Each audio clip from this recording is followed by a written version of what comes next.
עומרי, איך היה לך מודל גיבוש? מה זה נתן לך?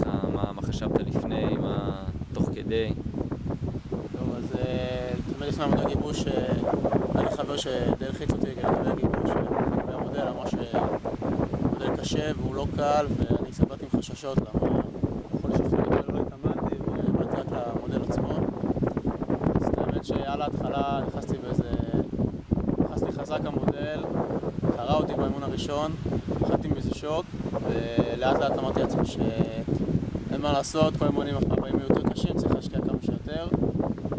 הבאתי הכל, נתתי כל מה שאני יכול, לא תמיד הייתי הכי טוב, אבל מה שחשוב זה שהבאת הכל, והמודל עצמו היה קשה, אבל הוא היה מספק, ואני חושב שזה מאוד עזר לי להבין איך גיבוש נראה בסופו של דבר, למרות שהייתי כבר בגיבוש אחד וזה לא דומה למה שהיה במודל.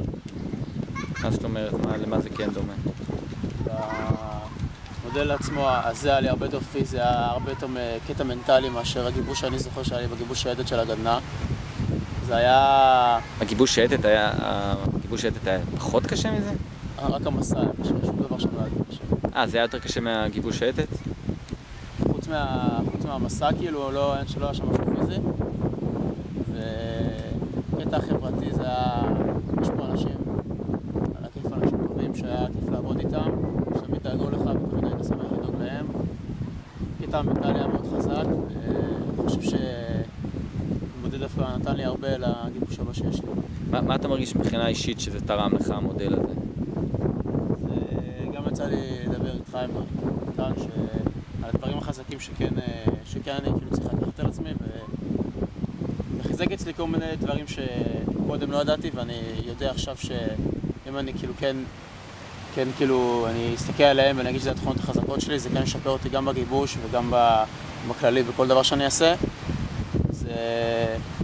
דבר ראשון, כושר זה מכניס מנטליות, זה מכניס תכונות שאתה לא הכרת על עצמך. מה למשל? מה אתה מרגיש שגילית על עצמך, או שידעת שיש או לא ידעת? מה למשל? באמת שלפני המודל שהגעתי פה ראיתי כל מיני אנשים שלא יצא לראות אף פעם, ובחרתי שדווקא בקטע החברתי היה לי קצת יותר קשה. הגעתי פה רק שני חברים מתוך 14 שהיו פה, ודווקא הקטע החברתי היה הכי ממש טוב. הצלחתי להתחבר לכולם, הצלחתי לעזור לאנשים שגם בכלל לא הכר אותם, כאילו 10 דקות לפני. הצלחתי אפילו פה ושם להעניק כמה דברים שלא ידעתי שאני בכלל אצליח להעניק. יותר בקטע החברתי וגם בקטע המנטלי שהיו דברים שלא ידעתי שאני אצליח, ובסוף כאילו הראש שלי כן נתן הרבה. וזהו, אני מאוד מרוצה מזה. אוקיי, תודה, שיהיה בהצלחה בגיבוש.